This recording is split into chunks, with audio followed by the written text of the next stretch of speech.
What if a single bullet could trigger a global conflict, changing the course of history? Imagine a world poised on the brink of war, a delicate balance of power maintained by a complex web of alliances. This was Europe in the early 20th century, a ticking time bomb waiting for a spark to ignite it. That spark came in the form of a bullet on June 28, 1914. Picture this. Archduke Franz Ferdinand, heir to the Austro-Hungarian throne, is visiting Sarajevo. As his motorcade navigates the city streets, a young man steps forward. He's a member of the Black Hand, a Serbian nationalist group. His name is Gavrilo Princip, and his actions that day would echo throughout history. He raises his gun, takes aim, and fires. The Archduke and his wife Sophie are fatally wounded. The assassination sends shockwaves through the political landscape. The intricate tapestry of alliances that had been carefully woven over the years begins to unravel. Austria-Hungary, backed by Germany, declares war on Serbia. Russia, bound by treaty to Serbia, mobilizes its vast military. Germany, honoring its own pact with Austria-Hungary, declares war on Russia. France, allied with Russia, finds itself at war with Germany and Austria-Hungary. And so, the dominoes fall, one by one. This was not a simple case of cause and effect. The assassination was the spark, yes, but the kindling had been laid long before. Nationalism, militarism, imperialism. These were the underlying currents, the forces that had been steadily driving Europe towards war. The assassination of Archduke Franz Ferdinand was merely the catalyst, the event that finally lit the fuse. In the aftermath, Austria-Hungary and Germany formed the Central Powers, while France, Russia, and the United Kingdom formed the Triple Entente, later known as the Allies. Across the globe, nations take sides, drawn into the conflict by a tangled web of alliances and treaties. With one life taken, millions more were put in the crosshairs of what would become World War I. The stage was set, the players in position, and the world braced itself for the cataclysm to come. The spark of war had been ignited, and the world would never be the same again. As nations mobilized, the world held its breath, and the war machine began to roll. The late summer of 1914 saw a whirlwind of activity. Troop trains crisscrossed the continent, horses and heavy artillery were rounded up, and young men bid farewell to their families. The air was thick with anticipation and fear, a potent cocktail that fueled the march towards war. Germany was quick to act, implementing the Schlieffen Plan. They invaded neutral Belgium in a bid to outflank the French forces. It was a risky gamble, one that would have far-reaching consequences. The violation of Belgium's neutrality shocked the world and drew Britain into the conflict. A war that had started in the Balkans was now a global affair. The armies clashed in the Battle of the Marne, a brutal confrontation that marked the end of the war's mobile phase. The German advance was halted by the combined forces of France and Britain, saving Paris from capture. The cost was staggering, with over 200,000 casualties on each side.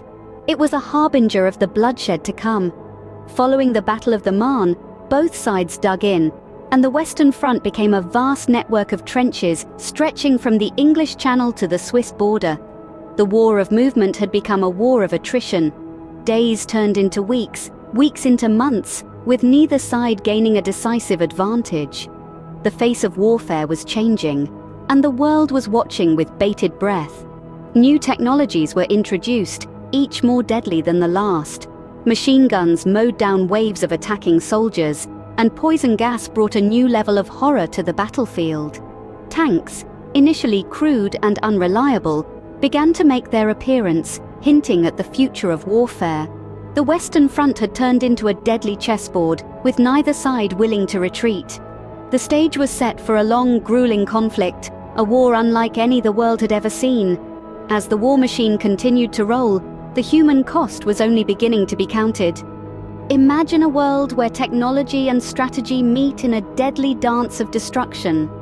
In the midst of the First World War, the Western Front became a grim testament to this reality. A vast network of trenches stretched across the landscape, a labyrinth of mud and despair where soldiers lived, fought, and often died. Trench warfare, a grimy, gruesome affair, was a distinctive feature of the conflict. The soldiers hunkered down in these trenches, battling not just the enemy, but also the harsh conditions, the cold, the rain, and the omnipresent mud. The trenches represented a stalemate, a deadlock that neither side could easily break. But the war was not static. It was a crucible of innovation, as both sides sought to gain the upper hand. Deadly new technologies emerged, forever changing the face of warfare. Poison gas, an insidious weapon that could seep into the trenches and choke its victims, was introduced. Tanks, lumbering beasts of steel, made their debut on the battlefield, capable of crossing the rough terrain and breaking through enemy lines. The war also raged on the high seas. The Battle of Jutland, the largest naval battle of the war, saw the British Royal Navy and the German High Seas Fleet clash in a contest of naval supremacy. The year 1917 marked a significant turning point.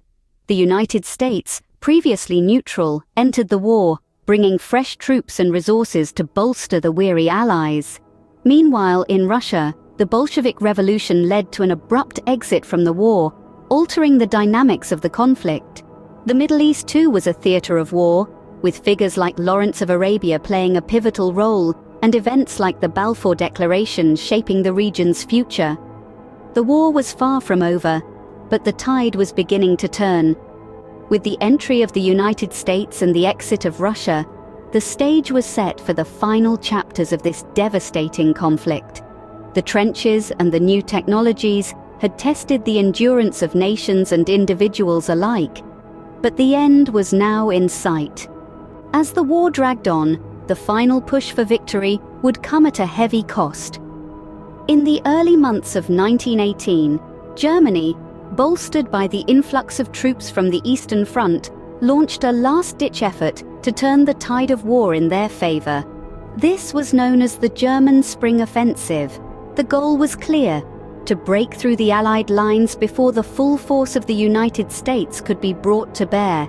It was a gamble, a desperate play, but it was a chance they were willing to take.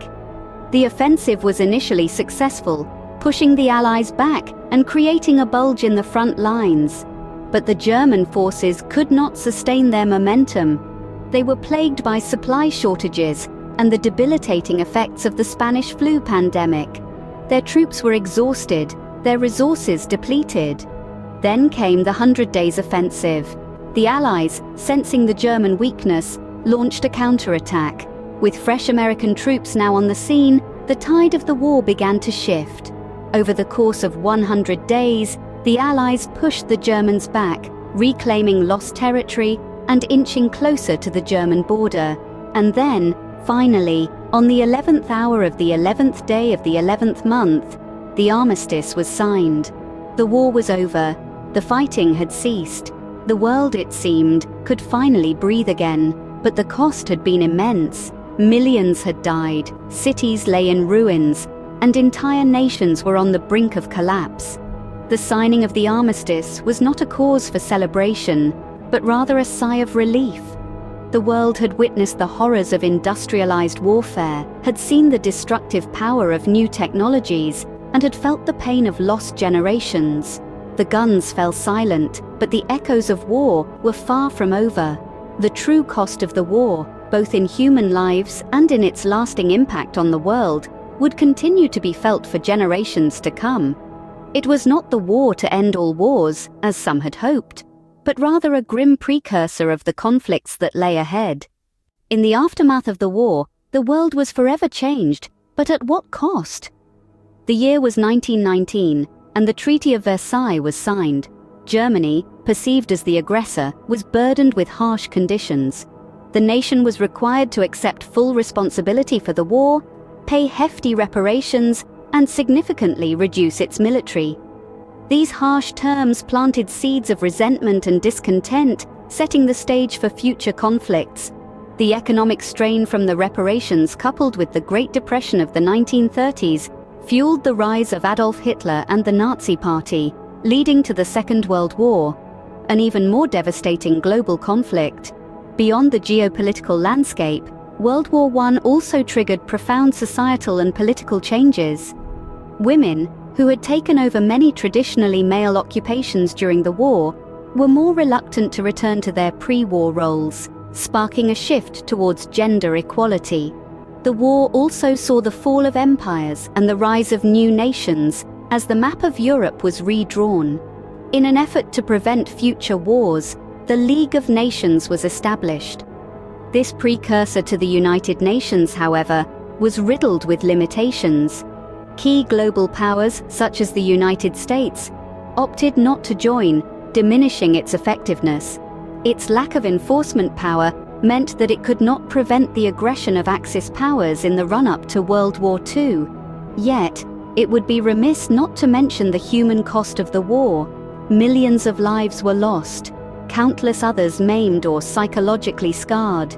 The war marked the end of an era of optimism and the beginning of a more cynical age. World War I was a cataclysm that reshaped the world, its impact echoing through the decades, reminding us of the high cost of conflict. This sobering reminder underscores the importance of diplomacy and peacekeeping efforts in our world today.